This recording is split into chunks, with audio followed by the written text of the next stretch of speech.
Shalom saudara yang terkasih dalam Tuhan Yesus Kristus. Berjumpa kembali di dalam Sumbu Suara Penyuluh Menyejukkan Kalbu bersama saya Esra, penyuluh agama Kristen Kementerian Agama Kota Palangkaraya. Saat ini kita akan membahas tentang hal yang sangat perlu untuk kita pahami dalam kehidupan kita, yang terambil dalam 2 Timotius pasal 3 ayat 1. Ketahuilah bahwa pada hari-hari terakhir akan datang masa yang sukar. Kemudian ayat yang kedua bagian A, manusia akan mencintai dirinya sendiri dan menjadi hamba uang. Nah, kedua ayat ini yang kita baca hari ini memberitahukan kepada kita bahwa pada hari-hari terakhir menjelang kedatangan Tuhan Yesus yang kedua kali akan ada masa-masa yang sulit buat orang percaya. Masa yang sukar di sini disebutkan sebagai masa yang berbahaya dalam bahasa asli. Masa yang berbahaya ini sebenarnya bukanlah masa kesulitan secara ekonomi ataukah kesulitan secara fisik yang lain yang berkaitan dengan hal itu. Namun masa yang sukar di sini kalau kita melihat adalah masa di mana kita susah untuk memilah manakah perbuatan yang benar, manakah perbuatan yang tidak benar, manakah hal yang baik, manakah hal yang tidak baik yang harus kita ikuti. Karena bagian terakhir dari ayat ini dikatakan bahwa mereka sebenarnya adalah orang-orang yang beragama, yang menjalankan ibadah mereka, tetapi mereka sendiri tidak meyakini kekuatan ibadah yang mengubahkan kehidupan.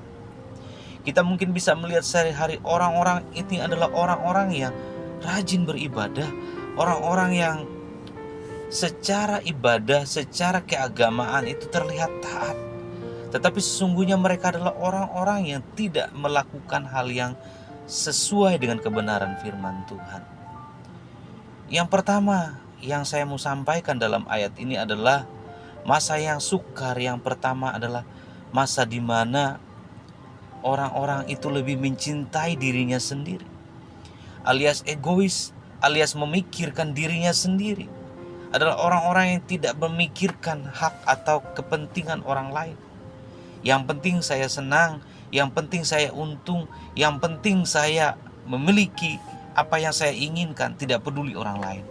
Ini yang terjadi di dalam kehidupan mereka beragama. Mereka sepertinya adalah orang-orang yang baik, orang-orang yang taat, tetapi dalam kehidupan sehari-hari keluar dari ibadah mereka, tempat ibadah mereka, mereka adalah orang-orang yang jahat, orang-orang yang egois, orang-orang yang hanya memikirkan kepentingannya sendiri.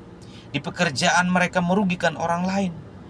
Di dalam kehidupan sehari-hari mereka tidak peduli dengan orang lain. Inilah yang dimaksudkan oleh ayat ini. Secara kehidupan agama sepertinya mereka rohani, tetapi ketika mereka keluar dari rutinitas keagamaan mereka, mereka adalah menjadi orang-orang yang jahat. Dan selanjutnya kalau kita melihat di sini, dikatakan dalam ayat itu, mereka adalah orang-orang yang cinta akan uang. Tujuan hidup mereka adalah uang. Bahkan orang-orang ini yang hidupan rohaninya kelihatan sangat rajin, mereka menggunakan Tuhan untuk mencapai tujuan mereka demi kepentingan uang, kepentingan perut, kepentingan ego mereka. Orang-orang ini beribadah, tapi tujuan ibadahnya adalah untuk kepentingan dirinya sendiri. Mereka berdoa untuk kepentingan perut mereka, supaya Tuhan menjawab keinginan mereka. Kelihatannya adalah orang-orang yang beriman, tapi iman mereka hanya mereka tujukan pada diri mereka sendiri. Mereka tidak tahu bahwa iman sesungguhnya adalah keyakinan kita kepada Tuhan, kepercayaan kita kepada Tuhan, dan penghambaan diri kita kepada Tuhan.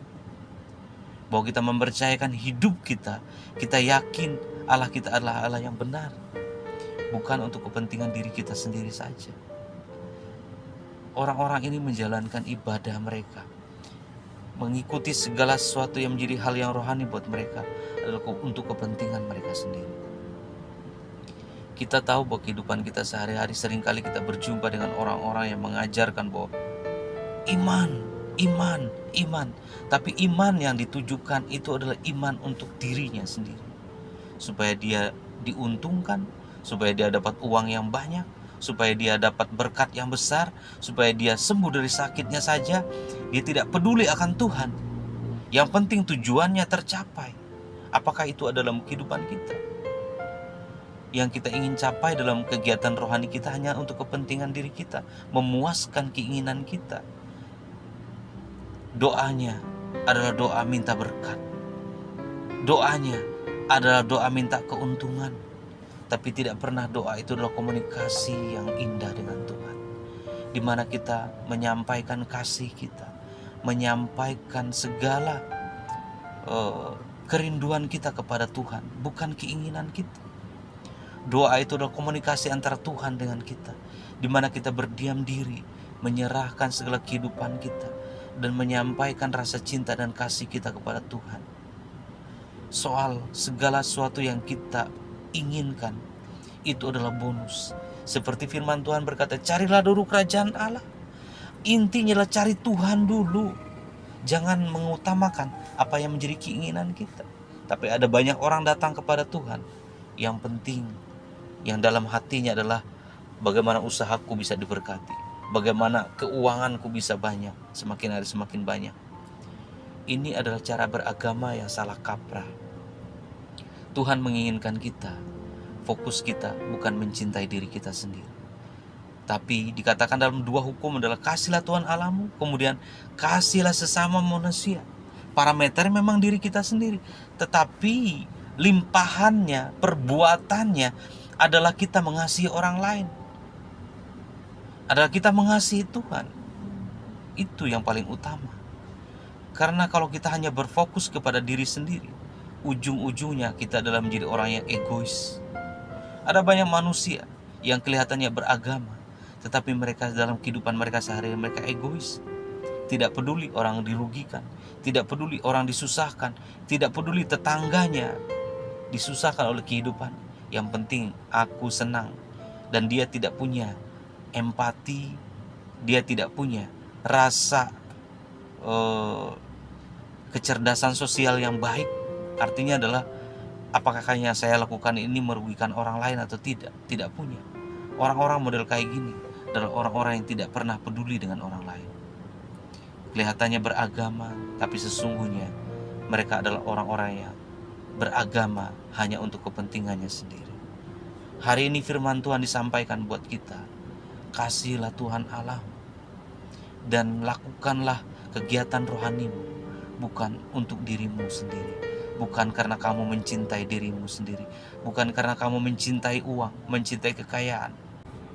Makanya Tuhan Yesus pernah berkata bahwa orang bisa mencintai mamon, tetapi dia tidak bisa mencintai Tuhan secara bersamaan. Jadi ketika kita mengasihi Tuhan, maka mamon atau kekayaan atau harta duniawi itu tidak mungkin kita bisa setarakan dengan Tuhan.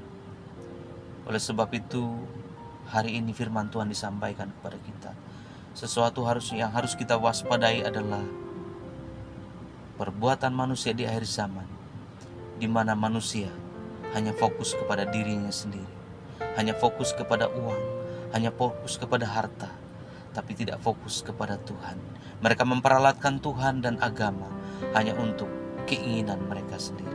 Oleh sebab itu firman Tuhan hari ini disampaikan pada kita. Lakukanlah hal yang berbeda daripada hal itu, yaitu mengasihi sesama dan mengasihi Tuhan lebih dari apapun. Kita bisa mengasihi diri kita sendiri, tetapi juga dengan parameter itu juga kita mengasihi sesama seperti itu. Itu adalah ukuran minimalnya. Tetapi kalau bisa lebih daripada itu, saat kita melakukan kehendak Tuhan, mungkin arus dunia berlawanan dengan kita, tetapi lakukanlah, karena itu kebenaran firman Tuhan. Dan setiap orang yang melakukan kebenaran firman Tuhan tidak akan pernah sia-sia. Semua diperhitungkan oleh Tuhan, bukan secara berkat jasmania, tetapi berkat rohani pasti akan menyertai kita. Soal berkat jasmani tidak perlu kita pusingkan. Tuhan punya cara, Tuhan punya jalur yang lain yang menjadi cara Tuhan untuk memberkati kita. Tidak usah kita berdoa setiap hari untuk kebutuhan jasmania kita. Cukup kita berkata bahwa Tuhan pasti mencukupkan kehidupan saya. Tetapi yang saya lakukan adalah saya melakukan kehendak Tuhan. Bukan karena saya ingin diuntungkan, tapi karena Tuhan memberkati kehidupan saya melewati cara yang berbeda. Oleh sebab itu pagi hari ini biar firman Tuhan menguatkan kita, memampukan kita untuk terus melangkah berjalan dalam kehendak Tuhan. Kasihlah Tuhan dengan segenap hatimu, dengan segenap jiwamu, dan dengan segenap akal budimu. Itulah hukum yang terutama yang harus kita kerjakan. Tuhan Yesus memberkati. Shalom.